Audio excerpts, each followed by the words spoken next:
Hi my बेलव्ड students, कैसे हो आप लोग। वेलकम और welcome back to our beloved channel beloved academy. मेरा नाम है प्रेशी और आज हम डिस्कस करेंगे जो हमारी कविता है खुशबू रचते हैं हाथ, जिसको मैंने पिछले वीडियो में एक्सप्लेन किया है। उसी के क्वेश्चन आंसर्स को हम आज डिस्कस करेंगे। तो चलो शुरू करते हैं। हमारा जो पहला प्रश्न है वो है कि खुशबू रचने वाले हाथ कैसी परिस्थितियों में तथा कहाँ कहाँ रहते हैं। तो खुशबू रचने वाले हाथ घोर गरीबी में, अभावग्रस्त और अभावनीय परिस्थितियों में। तो कैसी परिस्थितियां हैं कि गरीबी वाली परिस्थिति है, अभावग्रस्त यानी जहाँ पे बहुत ज़्यादा अभाव है, और अमानवीय परिस्थितियों में रहते हैं। और कहाँ कहाँ रहते हैं? गंदे नाले के किनारे, कूड़े करकट के ढेर के पास, छोटी छोटी बस्तियों के तंग और गंदी गलियों में रहते हैं। वहाँ की बदबू से लगता है नाक फट जाएगी। तो वही आपको उत्तर में यही लिखना है कि कैसी कैसी परिस्थितियाँ है। तो परिस्थितियों में आपको लिखना है कि अभावनीय परिस्थिति है, बहुत ज़्यादा गरीबी फैली हुई हो, और कहाँ कहाँ रहता है तो आपको लिखना है कि छोटी छोटी गलियों में, गंदे नाले के किनारे, कूड़े करकट के ढेर के किनारे रहते हैं वो लोग। ठीक है, अब अगला प्रश्न देखते हैं। तो अगला प्रश्न है कि कविता में कितने तरह के हाथों की चर्चा हुई है, जो मैंने पिछले वीडियो में काफ़ी अच्छे से एक्सप्लेन किया है। तो कविता में कई प्रकार के हाथों की चर्चा की गई है, जिस तरह से यहाँ पे है। पहला है कि उभरी नसों वाले हाथ, अर्थात वृद्ध मजदूरों के हाथ, मतलब जो जिनकी थोड़ी उम्र हो गई है, जो वृद्ध हो गए, जो थोड़े एज्ड हो गए हैं, वैसे जो मजदूर है, वैसे जो कारीगर है, उनकी हाथ। फिर आता है घिसे नाखूनों वाले हाथ, अर्थात मजदूर वर्ग के हाथ, मतलब मिडिल ईस्ट वाले हैं, जो मजदूरी का काम ही करते हैं, उन्हीं के हाथ। फिर आते हैं कि पीपल के नए पत्ते जैसे हाथ, अर्थात कम उम्र के बच्चों के हाथ। फिर है जूही के डाल जैसे, अर्थात नव युवतियों के सुंदर हाथ, यानी कई कम उम्र की लड़कियां भी होती है जो वहाँ पे अगरबत्ती बनाने में काम करती है, तो उन्हीं के हाथ के बारे में बताया गया है। फिर है कटे पिटे और जख्मी हाथ, अर्थात मालिक द्वारा शोषित एवं सताए मजदूरों के हाथ, मतलब जिनके ऊपर बहुत ज़्यादा शोषण होता है, बहुत ज़्यादा टॉर्चर होता है, ऐसे जो मजदूर है उन्हीं के हाथों के बारे में बताया गया है।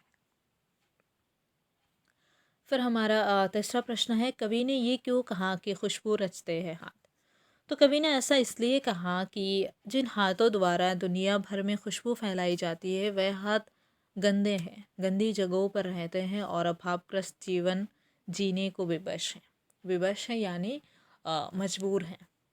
तो कवि ने इसीलिए कहा कि जो जो लोग खुशबू रचते हैं, यानी जो लोग पूरे देश के लिए, पूरे मुल्क के लिए खुशबू रचते हैं, अगरबत्तियाँ बनाते हैं, वही लोग दुनिया के सबसे ज़्यादा गंदे इलाकों में रहते हैं। और वो बहुत ज़्यादा गरीबी से पीड़ित है, बहुत ज़्यादा अभावों से अभावग्रस्त उनकी जीवन है, और अभाव से वो लोग पीड़ित हैं। फिर हमारा चौथा प्रश्न है, जहाँ अगरबत्तियाँ बनती है वहाँ का माहौल कैसा है।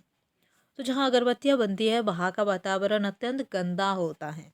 गंदे नाले से उठती बदबू, चारों ओर कूड़े का ढेर से उठती बदबू से दुर्गंध फैली होती है। इस बदबू से ऐसा लगता है नाक फट जाएगी। तो वही कहा है कि वहाँ का माहौल कैसा होता है। तो वहाँ का माहौल काफ़ी गंदा होता है। जो वो लोग छोटी छोटी बस्ती में, छोटी छोटी गलियों में रहते हैं, जहाँ पे वो जो गलियाँ है वो गंदी नालों के पास होती है, जहाँ पे कूड़ा कचरा का ढेर रहते हैं और उनसे बहुत ज़्यादा बदबू निकलते हैं। फिर हमारा पांचवा प्रश्न है, इस कविता को लिखने का मुख्य उद्देश्य क्या है। तो इस कविता को लिखने का उद्देश्य ये है कि समाज के मजदूर वर्ग और अन्य लोगों के बीच घोर घोर विषमता का चित्रण तथा दुनिया भर में अपनी बनाई अगरबत्तियों के माध्यम से सुगंध फैलाने वाले मजदूर वर्ग का घोर गरीबी में, गंदगी के बीच जीवन बिताना तथा समाज द्वारा उनकी उपेक्षा की और लोगों का ध्यान आकर्षित करवाना। तो इस कविता के लिखने का मुख्य उद्देश्य क्या है? इस कविता को लिखने का मुख्य उद्देश्य ये है कि जो मजदूर वर्ग एक है हमारे देश में, और जो अन्य लोग हैं, मतलब जो ऐसे मतलब नॉर्मल लोग हैं, और जो लोग मजदूरी का काम करते हैं, जो लोग ऐसे अगरबत्तियाँ बनाते हैं, वो लोग बहुत ज़्यादा काम करते हैं, और पूरी मुल्क के लिए, पूरे देश के लिए वो लोग सुगंध का रचना करते हैं। वो लोग खुशबू की रच रच खुशबू रचते हैं। लेकिन फिर भी काफ़ी वो लोग गरीबी में रहते हैं, काफ़ी अभावनीय उनका मतलब परिस्थिति है, काफ़ी गंदगी के बीच वो लोग रहते हैं।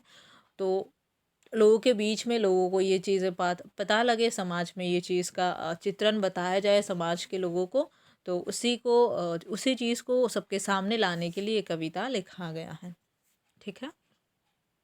फिर अब चलो देखते हैं हमारा जो क्वेश्चन नंबर 2 है उसमें उसका क्वेश्चन है कि व्याख्या कीजिए, कि 1-2 लाइन आपको दिया रहेगा और आपको उनको एक्सप्लेन करनी है। तो इसमें जो पहला है वो है कि पीपल के पत्ते से नए नए हाथ, जूही के डाल से खुशबूदार हाथ।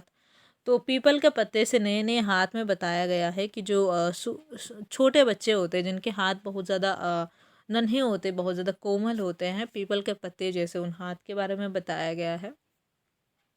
और जूही के डाल से खुशबूदार हाथ से मतलब है कि जो कम उम्र की लड़कियां होती है वो भी वहाँ पे खुशबू रचने में यानी अगरबत्तियाँ बनाने में काम करती है, जिनके हाथ ऐसे लगता है कि जूही एक फूल होता है, उस फूल की डाल की तरह बहुत ज़्यादा खुशबूदार है। ठीक है। अब क्वेश्चन नंबर 2 है कि दुनिया की सारी गंदगी के बीच दुनिया की सारी खुशबू रचते हैं हाथ। यानी इस पंक्तियों में खुशबू बनाने वाले मज़दूरों के बारे में बताया गया है कि ये मज़दूर दुनिया की सारी गंदगी के बीच रहने में विवश हैं, यानी मजबूर है। ऐसे गंदे स्थानों पर रहकर वे सारी दुनिया में सुगंध बिखरते हैं। ये मजदूर गंदी जगहों पर रहकर गंदे हाथों से काम करके दुनिया को खुशी और सुगंध बांट रहे हैं। तो वही कहा गया है कि जो लोग पूरे देश के लिए खुशबू रचते हैं, पूरे देश के लिए अगरबत्तियाँ बनाते हैं, वही लोग सबसे ज़्यादा गंदे इलाकों में गंदी जगह पर रहते हैं। ठीक है। अब हमारा तीसरा प्रश्न है, नहीं, ख नंबर प्रश्न है कि कवि ने इस कविता में बहुवचन का प्रयोग किया है, इसका क्या कारण है। तो इस कविता में कवि ने बहुवचन का प्रयोग इसलिए किया है क्योंकि ऐसे उद्वेगों में काम करना किसी एक जगह की नहीं बल्कि अनेक देशों की समस्या है, और इनमें बहुत से मजदूर काम करने को विवश है यानी मजबूर है। तो कवि ने बहुवचन का प्रयोग इसलिए किया है कि कवि ने, ऐसा हो सकता है कि कविता में किसी एक जगह के बारे में लगता है हमें बताया गया है, लेकिन ये एक जगह की कहानी नहीं है, ये हमारे देश के बहुत सारे जगह की कहानी है, और ऐसे और भी बहुत सारे देश ऐसे हैं जिन जगह की ये कहानी है, और ये मतलब सच्ची कहानी है, सच्ची घटना है, तो इसलिए कवि ने बहुवचन का प्रयोग किया है। फिर हमारा प्रश्न है कि कवि ने हाथों के लिए कौन कौन से विशेषणों का प्रयोग किया है।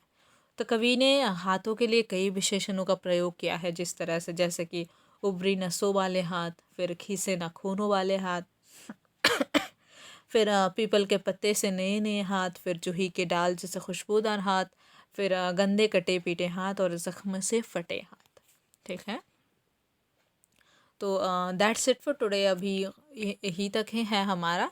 अगर वीडियो अच्छी लगी तो वीडियो को लाइक करना, अपने दोस्तों के साथ शेयर करना, और अगर मेरे साथ जुड़ना चाहते हो तो इंस्टाग्राम पे @प्रियशी सूत्रधर सर्च कर सकते हो, और मेरा आईडी मिल जाने पर मुझे फॉलो करके मेरे साथ जुड़ सकते हो। और अगर आपको कुछ भी डाउट है, क्वेरीज है, तो नीचे कमेंट में लिख सकते हो, या फिर इस वीडियो के डिस्क्रिप्शन में इस चैनल का इंस्टा आईडी रहेगा, वहाँ उसी के थ्रू भी मेरे साथ कनेक्ट कर सकते हो। और इस तरह से और भी वीडियोस आती रहेंगी आपके क्लास 9 के लिए, 10th के लिए और 11-12 के लिए भी आती रहेंगी, तो इसके लिए चैनल को सब्सक्राइब करके रख लेना। Thank you so much.